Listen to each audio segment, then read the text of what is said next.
하나님 말씀은 히브리서 7장 1절부터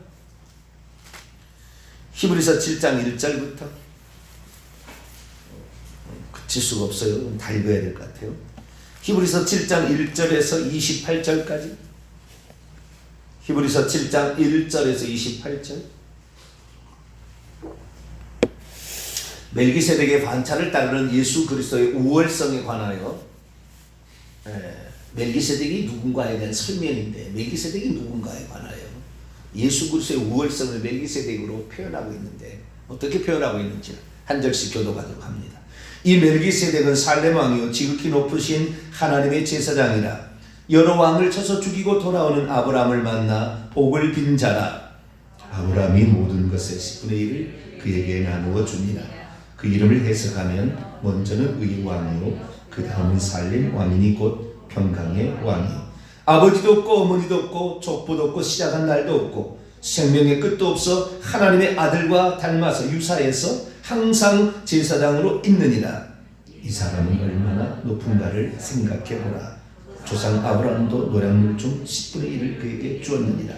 레위의 아들들 가운데 제사장의 직분을 받은 자들은 율법을 따라 아브라함의 허리에서 난 자라도 자기의 형제인 백성에게서 10분의 1을 취하라는 명령을 받았으나 레위 족보에 들지 아니한 멜기세덱은 아브라함에게서 10분의 1을 취하고 약속을 받은 그를 위하여 복을 빌었나니 논란의 여지 없이 낮은 자가 높은 자에게서 축복을 받느니라. 또 여기는 죽을 자들이 10분의 1을 받았으나 저기는 산다고 증거를 얻은 자가 받았느니라. 또한 10분의 1을 받은 레위도 아브라함으로 말미암아 10분의 1을 바쳤다고 할 수 있나니 이는 멜기세덱이 아브라함을 만날 때 레위는 이미 자기 조상의 허리에 있었으며 레위 계통의 제사장분으로 말미암아 온전함을 얻을 수 있었으면 백성이 그 안에서 율법을 받았으니 어찌하여 아론의 반차를 따르지 않고 멜기세덱의 반차를 따르는 다른 한 제사장을 세울 필요가 있느냐. 제사장분이 바뀌었은즉 율법도 반드시 바꾸어지니 이것은 한 사람도 제단 일을 받들지 않는 다른 지파에 속한 자를 가리켜 말한 것이라. 우리 주께서는 유다로부터 나신 것이 분명하도다. 이 지파에는 모세가 제사장들에 관하여 말한 것이 하나도 없고 멜기세덱과 같은 별다른 한 제사장이 일어난 것을 보니 더욱 분명하도다. 그는 육신에 속한 한 생명의 법을 따르지 않냐고 오직 율법의 생명의 능력을 따라 되었으니 정언하기를 내가 영원히 멜기세덱의 반차를 따르는 제사장이라 하였도다.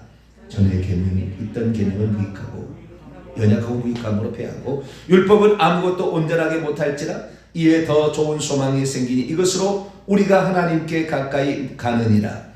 또 예수께서 제사장이 되신 것은 맹세 없이 된 것이 아니니 그들은 맹세 없이 제사장이 되었으되 오직 예수는 자기에게 말씀하신 이로 말미암아 맹세로 되신 것이라. 주께서 맹세하시고 뉘우치지 아니하시리니 내가 영원히 제사장이라 하셨도다. 이와 같이 예수는 더 좋은 언약의 보증이 되셨느니라.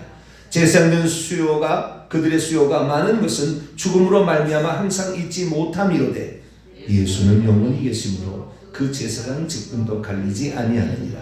그러므로 자기를 힘입어 하나님께 나아가는 자들을 온전히 구원하실 수 있으니 이는 그가 항상 살아계셔서 그들을 위하여 간구하심이라. 이러한 대제사장은 우리에게 합당하니 거룩하고 악이 없고 더러움이 없고 죄인에게서 떠나 계시고 하늘보다 높이 되시니라. 그는 저 대제사장이 먼저 자기 죄를 위하고 다음에 백성의 죄를 위하여 날마다 제사 드린 것 같이 할 필요가 없으니 이는 그가 단번에 자기를 드려 이루셨습니다. 율법은 약점을 가진 사람들을 제사장으로 세웠거든요. 율법 위에 하신 맹세의 말씀은 영원히 온전하게 되신 아들을 세우셨느니라. 아멘. 기도하겠습니다. 거룩하신 하나님, 말씀만 읽어도 하나님이 우리에게 무엇을 말씀하신 것인가 알 수 있도록 저희들의 지각을 열으시고 생각을 열으시고 분별력을 열어주시기를 원하나이다. 하나님, 들어도 듣지 못하는 어리석은 자 되면 천국의 비밀을 깨달을 수 없사오니 주여 날마다 겸손한 온유한 영이 되어 주의 말씀을 받을 준비 되게 도와주시고 어떠한 말이 떨어져도 그 말씀에 순종하여 지킴으로 열매 맺는 자 되어서 까부르면 날아가는 그런 쪽적인 신앙이 아니라 알곡의 신앙이 되도록 도와주옵소서. 이것이 진짜인지 가짜인지 불어보는 시험에 혹 날아가 버릴 것이 아니라 견고히 붙어있어 주님의 사람인 것을 하나님 그렇게 저 다니엘처럼 인정받을 수 있도록 하나님 도와주옵소서. 이 시간에도 주의 말씀을 듣기를 원합니다. 하나님 저희들에게 말씀하여 주옵소서. 우리 주 예수 그리스도의 이름으로 기도하옵나이다. 할렐루야. 예수께서 인류의 속죄 제사를 드렸는데 속죄 제사를 드리기 위한 세 가지 합당한 조건이 있었다. 하나는 성전에서 제사를 드려야 됐고 흠없는 속죄 제물이어야 했다. 이 두 가지 조건에 합당하시고 마지막으로 대제사장이 그것을 진매해야 했는데 대제사장은 어떤 자였나? 과거에 그냥 아론의 반차를 따른 레위 지파 사람이 돼야 되지 않을까라는 생각인데 그것은 어리석은 생각이었고 하나님이 세운 선택한 부름받은 자가 그 일을 할 수 있었는데 그래서 실제는 사실은 세례 요한이 대제사장처럼 역할을 감당을 했었다라는 부분까지 살펴보았습니다. 오늘은 예수 그리스도의 대제사장의 영원성에 관한 앞부분, 내일은 뒷부분을 예배하도록 하겠습니다. 이 땅에서 대제사장직을 수행하시고 내일은 천국에서 대제사장직을 수행하시는 예수 그리스도에 관하여 살펴보기로 합니다. 이 땅에서 대제사장으로서 이 땅에 오신 예수 그리스도 그분은 아론 계열의 제사장으로서 오지 않으셨다. 왜? 너무나 흠이 많았다. 자기도 약점에 휩싸여 있었다. 영원히 그 직분을 감당한다는 대제사장의 원래의 의도에는 전혀 미치지 못해서 죽었기 때문에 또 다른 사람에게 제사장을 물려줘야 되는 측면에 있어서는 대제사장의 예표로서의 합당치 않다. 그래서 우리는 아론 반차를 따르는 대제사장, 그러니까 아론이 대제사장으로서 그 직분을 감당하는 것, 그 결국에 그 속죄일 제사를 드리는 어떻게 드린다라는 그 직분에 있었던 거지 그 사람의 혈통에 있는 것은 전혀 중요한 것이 아니었다라는 사실까지 살펴보았습니다. 그렇다면 이 대상직의 영원성, 영원히 그 대상직을 감당하는 데 측면에 있어서 가장 완벽한 그림자 예표 모형은 뭐냐? 이것이 멜기세덱이다 라는 것을 히브리서 기자가 얘기를 했어요. 근데 히브리서 기자는 율법에 완전한 꿰뚫고 있는 사람이에요.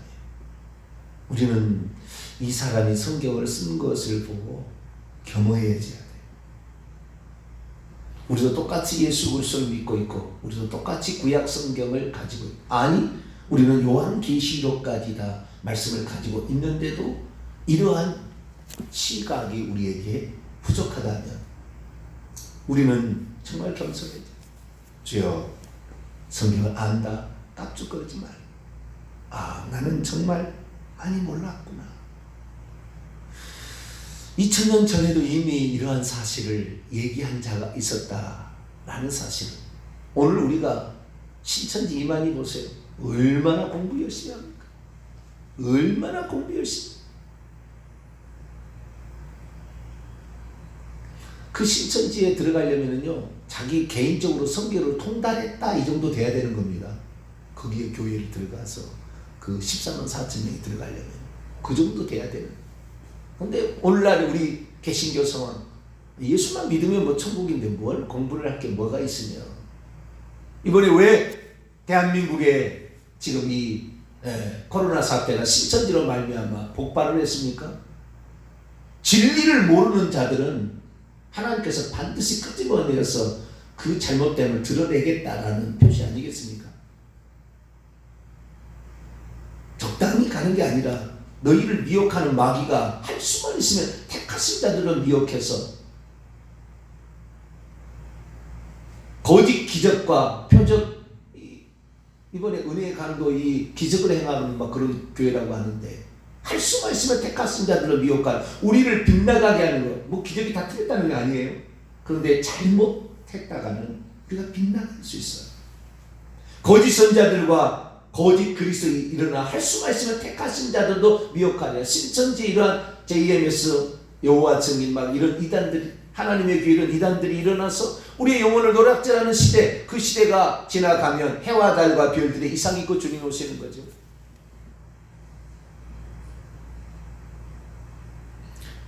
우리가 정신 차려야 될 그런 때입니다. 그리고 주님의 말씀을 정확히 알아들어야 돼요. 우리에게 성경을 주시지 않았다면 우리는 그 사실을 몰랐을 텐데 우리에게 성경을 주셨잖아요. 천국에 가면 이와 똑같은 66권의 성경이 기록된 성경책이 천국에도 있어요. 우리가 만들었지만, 우리가 이 성경이라고 정했지만 천국에도, 여러분, 우리가 목사 안수 줘도요 천국의 목사인 거예요. 우리가 안수 집사, 장로, 권사 직분 주면 천국에도 그렇다니까요. 그 정도로 하나님은 우리가 이 땅에서 하늘에 속한 일들을 감당하고 하늘에 속한 자가 되는 것을 하나님 기뻐하십니다. 아론도 그냥 되는 게 아니라 이 전기도 아무나 취할 수 없다. 5장에, 히브리서 5장에 아무나 이 전기의 영광을 아무나 취할 수 없다. 하나님의 부르신 자라야 할지니라. 우리가 그 어떤 사람보다도 이 새벽에 교회 나가지 마라, 이러한 지금 판국에 우리가 이 새벽에 나와서 하나님 말씀을 이렇게 들으며 기도하는 것은 이 존귀, 이 영광, 이 영광스러움은 아무나 취할 수 있는 게 아니다. 그리고 이 말씀, 이러한 말씀들을 우리가 새벽에 들으며 우리의 정신을 차려 이 나라 민족의 장래를 위해서, 이제 마지막을 위해서, 우리의 자식들을 위해서 우리가 끊임없이 기도하고, 오늘도 이제 기독교는 계속 조롱거리가 지금 되어가는 그런 상황으로 가고 있는데, 그러면 얼마나 기독교의 그 진리가 훼손되겠습니까? 얼마나 많은 사람이 조롱하겠어요. 상식도 모르는 사람들이라 지금 이제 그렇게 나가고 있잖아요.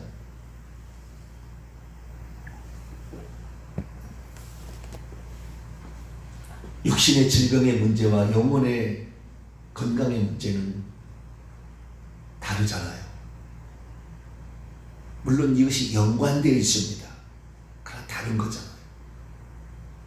그런데 세상의 상식선에서 영혼인을 전혀 인정치 아니하는, 사단과 하나님에 대해 존재에 대해서 전혀 인정치 아니하는 자들의 논리에 의해서 우리가 이끌려 가고 있고, 행정조치나 허락을 한다 만다 막 그러잖아요. 예배를 허락한다, 130 몇 개는 행정조치를 취하겠다, 어쩌고 하겠다. 공산당도 아니고. 그런데도 그런 논리가 영적인 논리가 아니죠. 이 논리는 영적인 논리가 아니잖아요. 그런데 그런 논리가 이제 이렇게 교회까지 침범에 들어오는 상황까지 지금 가고 있습니다. 대한민국이 그 어떤 데보다도 자유가 존중되는 그런 나라였는데, 앞으로 상황을 우리는 예의주시하며 가야 됩니다. 무엇보다도 우리가 성경에 기록된 말씀을 통하여 진리를 온전히 확보할 수 있게 되기를 바랍니다. 우리 주 예수 그리스도는 그래서 멜기세덱의 반차를 따르는 대제사장이 되셨다. 여러분, 이 히브리서를 읽어보면 5장, 6장, 7장이 집중적으로 이 멜기세덱에 관한 이야기를 3장에 걸쳐서 하고 있습니다. 5장, 6장, 7장에 10번에 걸쳐서 멜기세덱이 나오고, 구약의 멜기세덱이 창세기 14장에 처음으로 나오는 요 사람이에요. 요 사람. 창세기 14장에 나오는 요 사람. 아브라함이 만났던 그 사람. 아브라함을 축복해 주었던 그 사람. 아브라함이 떡과 포도주를 공개했고 축복을 했을 때 아브라함이 11조를 바쳤던 그 사람. 하나님의 아들과 방불한 어떠한 제사장. 이 멜기세덱의 제사장인데 창세기 14장에 2번 나와요. 그런데요, 놀라운 사실은 우리는 저는 이 성경을 잘 몰랐을 때는 그걸 몰랐는데, 다윗처럼 구약의 모세 다음으로 다윗과 같이 하나님에 대해서 깊이 아는 사람이 또 있을까? 어떻게 죄가 용서되는지 시편 51편을 읽어보게 되면은 우리가 제사 드린다고 하나님이 우리 죄를 용서해 준 게 아니다. 우리의 상한 심령, 톡에 자복하는 마음이 없이 제사 드린 것, 만약 그것이 제사 드려서 용서를 받았다면 숫소를 드렸을 거다. 하나님 그거 안 받으신다. 우리의 속죄의 근본적인 이유가 뭔지를 정확히 꿰뚫고 있었어요. 그뿐만 아니라 멜기세덱과 같은 하나님의 아들의 존재, 멜기세덱과 같은 대제사장직을 감당하실 메시아에 대한 것을 미리 알았던 사람이에요. 자, 시편 110편을 보세요. 구약에 딱 멜기세덱 3번 나옵니다. 창세기 14장 그 처음에 그 실제 있었던 사건에 나오고요. 그리고 시편 110편에 딱 한 번 나와요. 구약에 딱 3번밖에 안 나오는 단어예요. 시편 110편 4절인데요. 1절에 어마어마한 이야기가 나옵니다. 여호와께서 내 주에게 말씀하시기를 내가 내 원수들로 내 발판이 되게 하기까지 너는 내 오른편에 앉아있으라. 예수님이 왜 하나님 보좌 오른편에 앉으셨다고 얘기를 하는지, 그것이 바로 예수 그리스도께서 속죄사역을 완성하시고 하늘에 올라가셨을 때 오른편에 하나님의 보좌에 앉아있다는 건 통치한다는 걸 의미하는 겁니다. 하나님 보좌에 앉으신 분을, 보좌에 앉으시니가, 요한계시록에 보좌에 앉으시니가 라는 것은 온 우주의 행성을 통치하신다 라는 그런 의미예요. 그런데 그렇게 오른편에 앉아있으라, 언제요? 마지막 예수님이 오실 때에 이제 또 한 번의 하나님의 뜻이 이루어지잖아요. 예수님 십자가에 죽으실 때 다 이루었다. 속죄제사, 인류를 위한 속죄제사를 다 이루었다지만 주님이 재림하실 때는 이제 타락한 천사까지 심판을 해서 끝내야 다 이룬 거예요.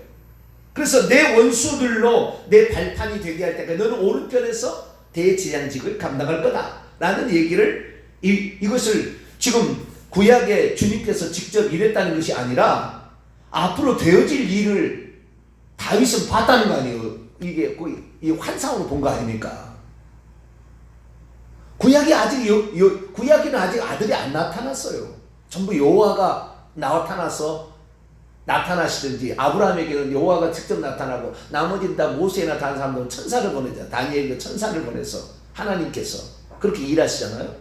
그런데 다윗은 구약시대 사람인데 예수 그리스도 메시아가 그 속죄사역을 완성하고 하나님 보좌 우편에 앉아있다. 그것은 이제 은유적인 표현인데, 자, 우리가 이 표현을 쓸 수 있었다는 것은 대단한 것입니다. 그런데 또 한마디 말을 했다는 거예요. 4절 보세요. 4절 시작. 여호와는 맹세하고 변하지 아니하시리라. 이르시기를 너는 멜기세덱의 소열을 따라 영원한 제사장이라 하셨도다. 예수님의 대제사장직을 감당하는 것을 멜기세덱의 반차를 따른 영원한 제사장이라고 하나님께서 맹세하시면서 얘기를 하셨다는 거예요. 아론은 맹세로 된 게 아니에요. 그래서 5장, 6장, 7장 읽어보면 맹세 얘기가 엄청 많이 나와요. 아론은 맹세로 된 게 아니다. 그냥 하나님 불러서 된 거다. 근데 이 멜기세덱의 반차를 따르는 대제사장을 보낼 거라고 맹세를 했는데, 그 맹세하신 것을 지키기 위하여 그 맹세로서 오셨기 때문에, 맹세는 모든 일의 최종 확정이고 하나님은 다른 어떤 존재를 맹세할 수 없어요. 왜냐하면 더 큰 존재를 가지고 맹세를 해야지 밑에 사람을 가지고, 밑에 것을 가지고 맹세를 하지 않으니까. 그래서 스스로 자기가 맹세하여 메시아를 보내주겠다는 그 약속, 대지상을 보냈다는 그 약속을 주님께서 이루셨다라는 사실을, 이루실 것임을 이 다윗은 미리 이 BC 1010년에 왕이 돼서 970년에 죽은 사람 아닙니까? 재위 기간이 BC 1010년에서 970, 1000년 전에 이 사실을 다 알고 있어요. 다윗은 10편 때 읽어보면요, 생명책에서 이름을 지어달라. 어떤 사람 악인에 대해 얘기하고 생명책의 정도도 알고 있어. 모를 것 같으나 구약시대도 경건하고 의로운 사람은 하나님의 영적인 그 실체를 다 알고 있었다고 말이야. 다시 멜기세덱으로 돌아옵니다. 그 멜기세덱은 이 약속에 따라서, 맹세로 하신 약속에 따라서 이 땅에 보내준 존재인데, 아론은 맹세가 아니에요. 우상숭배 대빵이었지 않습니까? 하나님이 가장 싫어한 일을 최초로 벌인 아주 광란의 춤을 추고 시내산 아래에서 그랬던 그 장본인입니다. 그가 일평생에 속지 않은 마음으로 대생직을 감당해서 그게 마지막에 하나님의 구원을 받은, 그래서 우리가 우상숭배의 죄를 지어도 회개하면은 천국 들어갈 수 있다는 것에 어떤 전형을 보여준 그런 사례죠. 그래서 아론은 대제사장직으로 부족했다. 멜기세덱이 대제사장직을 감당한다. 그 멜기세덱은 뭐냐? 자, 다시 7장으로 넘어와서요.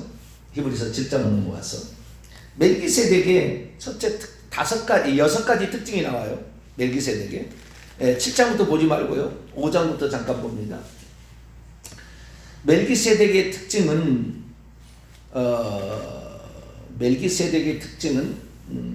5장부터 보면은 아론하고 비교하는 거니까 아론 말고요. 영원성에 관하여 보겠습니다. 자, 7장으로 다시 넘어갑시다. 7장 3절에 보겠습니다. 시작. 아버지도 없고 어머니도 없고 족보도 없고 시작한 날도 없고 생명의 끝도 없어 하나님의 아들과 닮아서 항상 제사장으로 있느니라. 영원성에 있어서 그 영원히 계시는 아론은 죽어서 계속 할 수 없어요. 자, 7장 여기 보겠습니다. 23절로 24절 읽습니다. 시작. 제사장된 그들의 수요가 많은 것은 죽음으로 말미암아 항상 잊지 못함이로되 예수는 영원히 계심으로 그 제사장 직분도 갈리지 아니합니다. 그 제사장 직분을 영원히 감당할 수 없기 때문에 모형이 안 된다고 말이에요. 아론 갖고는 안 된다는 거예요. 대제사장직에 대한 모형으로서 아론이 부족. 아론도 귀한 것이었지만, 그래서 우리가 모형론적인 예표론적인 성경을 해석하게 될 때 한 사람의 모든 것을 다 말하는 게 아니라 그것 일부만을 말하고 있다는 걸 알아내야 돼요. 그 일부만을. 그 일부가 그 예수 그리스도를 보여주고 있는 것이지 다 보여주는 게 아니다. 예수님이 우상숭배했습니까? 아론처럼? 예수님이 한 번 살아있을 때만 제사장직하고 죽어서는 제사장직 못합니까?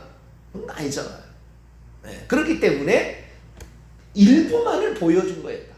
대제사장이 속죄일 제사를 드린다. 그래서 지성소에 들어가서 그 피를 뿌리게 된다. 그리고 미리 안수를 해서 버림을 받아서 저 외곽으로 버린다. 광야로 내보냈다.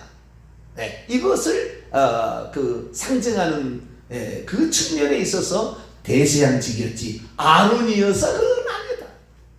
굳이 인간을 통해서 예표로 본다면 아론이 아니라 멜기세덱이다. 왜 멜기세덱이 그러냐? 멜기세덱은 아버지도 없고 어버이도 없고 족보도 없고 시작한 날도 없고 생명의 끝도 없다. 알파 오메가 아닙니까? 다른 말로. 그러니까 이것을 보여주는 데는 멜기세덱이 보여주는 게 훨씬 더 뛰어나고, 뿐만 아니라 아론보다 더 뛰어나는 것은, 멜기세덱이 아론보다 뛰어나는 것은 아브라함이 이삭이 야곱을 낳고 야곱이 레위를 낳잖아요. 4대 조상인데 이 레위는 아브라함의 허리에 들어있었겠죠. 아직 안 나왔으면, 세상에 아브라함이 존재할 때는 허리 속에 아직 씨로 있었겠지. 그 밑에 아직 안 나왔으니까. 근데 아브라함이 11조를 내고 멜기세덱으로부터 축복을 받았다는 것은, 무릇 낮은 자가 높은 자에게 축복을 받듯이 아브라함이 11조를 바칠 때 레위도 바친 것이고, 아브라함이 멜기세덱의 축복을 받을 때 레위도 축복을 받은 것이다. 그렇다는 거예요. 어느 누구가 이런 해석을 하겠습니까? 성령의 감동이 아니고서는 불가능한 해석이에요. 불가능한 해석. 아론보다 훨씬 뛰어나다는 거야. 아론은 특히 죄성을 가지고 있다는 거예요. 죄성을. 자, 5장 2절을 보면은 그가 무식하고 미혹된 자를 등이 용납할 수 있는 것은 자기도 연약에 휩싸여 있습니다. 그러므로 백성을 위하여 속죄제를 드리는 것 같이 또한 자신을 위하여 드리는 것이 마땅하니라. 그래서 이 대속죄일 제사를 보게 되면 자기를 위한 수송아지를 먼저 드리고 백성을 위한 순양 2마리를 나중에 드린다. 아론과 그의 후손들은 대제사장으로서의 그 완전한 대제사장으로서 영원히 존재할 수 있는 그 대제사장으로서 부족하다. 흠이 있기 때문에. 그러나 예수 그리스도는 죄가 없죠. 7장 26절에 보니까 이러므로 대제사장은 우리에게 합당하니 거룩하고 악이 없고 더러움이 없고 죄인에게서 떠나 계시고 하늘보다 높이 되신 자라. 28절 7장 28절 율법은 약점을 가진 사람들을 제사장으로 세웠지만 율법 위에 생긴 맹세의 말씀은 맹세가 계속 나와요. 영원히 온전하게 되신 아들. 그래서 하나님의 아들만이 대제사장직을 감당할 수가 있었다. 하나님의 아들만이 그걸 감당할 수 있다. 그것이 모형이 멜기세덱이에요. 그래서 5장에 내가 오늘 너를 낳았다. 시편 2편의 말씀을 인용했고 멜기세덱의 반차를 딴 제사장은 시편 110편 4절의 말씀을 인용했어요. 그래서 이 죄성에 있어서 이 아론 계열학교는 안 된다는 거예요.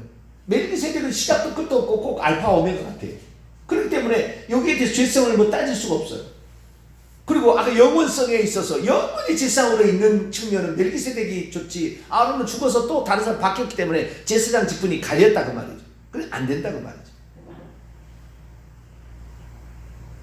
반차를 떠나서는 그래서 아론의 반차 가지고는 안 되고 멜기세덱의 계열이 되었어야 했다는 것이고요. 뿐만 아니라 그 제사가 반복적으로 아론 계열은 드렸지만 예수님은 단번에 제사로 완전한 제사를 드릴 수 있었다. 왜? 그 제물도 영원히 효력이 있고 또한 황소와 염소의 피가 아니었다는 거예요. 제물에 있어서도 문제가 차이가 있었던 거예요. 제물의 피에서도. 자, 제물에 대해서 차이 9장을 볼까요? 11절과 12절을 봅시다. 12절 시작. 염소와 송아지의 피로 하지 아니하고 오직 자기의 피로 영원한 속죄를 이루사 단번에 성소에 들어갔었느니라. 10장 4절 이는 황소와 염소의 피가 능히 죄를 없이 하지 못하는. 그래서 제물과 제물의 피에 있어서도 차이가 있었다는 거예요. 동물 갖고 안 된다 그 말이에요. 그것은 예표였지 실제가 아니다. 사람 제물이 와서, 그래서 10장 5절에 이 히브리서 기자는 주님께서 제사와 예물 이건 예표니까 이거 아니고요, 한 몸을 얘기했는데 10절에 이 뜻을 따라 예수 그리스도의 몸을 단번에 드려서 완전한 제사를 드렸다. 10장 14절 그가 거룩해 된 자를 한 번의 제사로 영원히 온전하게 할 수가 있었다. 그래서 이 반복성에 있어서도 한 번으로 단번으로 끝날 뿐만 아니라 제물과 제물의 피에 있어서도 진짜와 가짜는 아니라 진짜와 모형의 차이가 있었다는 것을 말해주고 있어요. 더구나 제가 첫 시간에도 늘 얘기했습니다만은 제사 드리는 장소가 모형으로 지은 모델하우스에서 한 게 아니고 인격적 성전, 하나님이 이 땅에 장막을 치신 예수 그리스도의 몸 안에서 제사를 드림으로. 히브리서 9장 11절 그리스도께서는 장래 좋은 일의 대제사장으로 오사 손으로 짓지 아니한 것도 이 창조에 속하지 않은 더 크고 온전한 장막 예수 그리스도의 몸 안에서, 육체 안에서 10장 19절 20절 예수의 피를 가지고 휘장을 찢어서, 근데 이 휘장은 예수의 육체라 얘기하시므로 예수 그리스도께서 성막으로 이 땅에 오신 것이다 분명히 얘기하셨죠. 그래서 이 제사 드리는 장소에서 차이가 나는 거예요. 제사 드리는 장소가 이 모형은 성전으로 가야 되는, 항상 성막으로 가야 되는 예수 그리스도께서 계시는 그곳이 속죄제사니까 그분이 골고다 언덕에서 돌아가셨으면 그 장소가 성소였고 그 장소가 지성소였다. 할렐루야. 이걸 말해주고 있다. 멜기세덱이 나와서 축복하는 장소가 그 장소가 성전이고 그 장소가 성소였다는 거예요.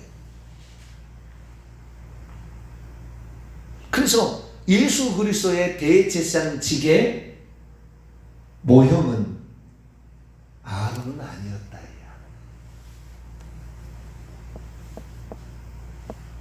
멜기세덱이었다. 그래서 예수 그리스도는 그 아론의 반차를 절대 안 따르려고 유다로 지파로부터 나심이 분명하다. 별다른 한 제사장을 세워야 한다. 히브리서 기자는 그렇게 해석하는 거예요. 어찌 이것이 이 사람이 이런 해석을 하겠습니까?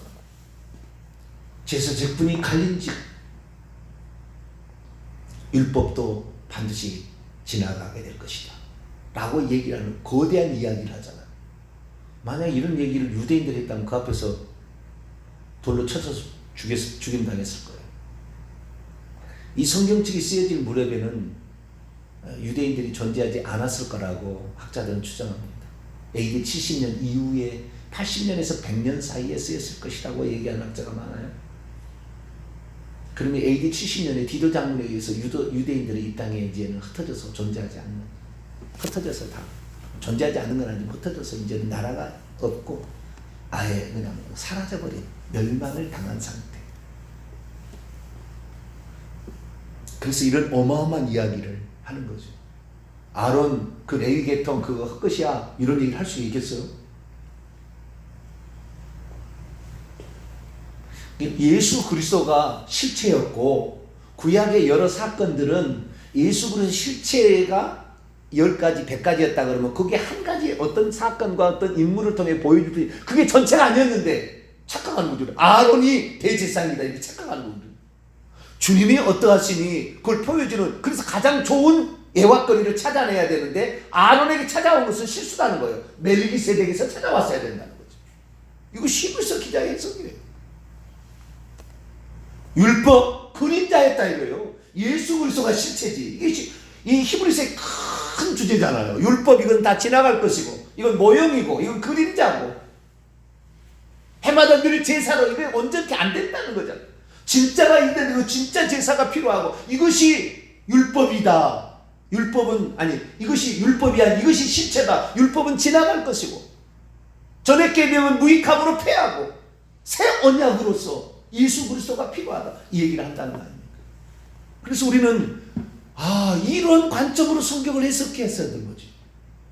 그래서 예수 그리스도가 진짜였구나. 그래서 예수 그리스도의 삶을 뒤에 역조사에서 구약의 사람들과 사건을 통해서 찾아낼 때 비로소 그것이 진짜였구나.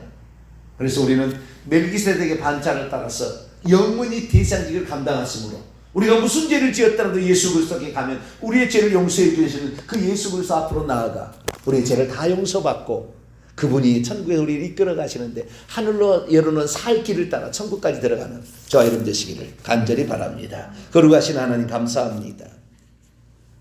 우리는 율법에 너무 매여 있어서 예수님의 대제사장직을 아론에게서 찾으려고 했는데 아론은 너무나 연약하고 부족한 자였습니다. 우리에게 있어서 대제사장직은 멜기세덱이 모범을 보여주고 있는데 영원한 우리의 대제사장직으로 일하시는 예수 그리스도만을 붙잡고 천국까지 이르는 우리 모두가 되게 해 주옵소서. 우리 주 예수 그리스도의 이름으로 기도하옵나이다. 아멘.